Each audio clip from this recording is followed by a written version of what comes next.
എഡാറ്റിൻ്റെ ടെസ്റ്റിന് വന്നിരുന്നു. വളരെ എഫക്റ്റീവായിട്ട് എനിക്ക് തോന്നിയത്. കാരണം ഇപ്പോൾ സർക്കാർ ചിലവിൽ പ്രൈവറ്റിലൊക്കെ നടക്കുകയാണെങ്കിൽ 3500-4000 രൂപ ഫീസ് പഠിക്കുന്ന കോഴ്സ് വളരെ സിമ്പിളായിട്ട് കുട്ടികളുടെ കരിയർ പറഞ്ഞു കൊടുക്കുന്നു. അതിപ്പോൾ 10ാം ക്ലാസ് പാസ്സായവർ, +1 കഴിഞ്ഞ് നിൽക്കുന്നവർ, +2 കഴിഞ്ഞവർ, അവർക്ക് വേണ്ടി വളരെ സിമ്പിളായിട്ട് കാര്യങ്ങൾ പറഞ്ഞു കൊടുക്കുന്നു.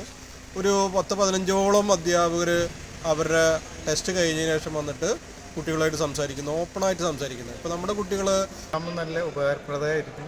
ഇവർക്ക് ഒരു ഡെസ്റ്റിനേഷൻ കിട്ടിയിട്ടുണ്ട്. ഇപ്പോൾ സാറിൻ്റെ കൗൺസിലിംഗ് വളരെ നന്നായിരുന്നു. പിന്നെ എക്സാമിൻ്റെ നിങ്ങൾ പറയാൻ എങ്ങനെ ഉണ്ടായിരുന്നു?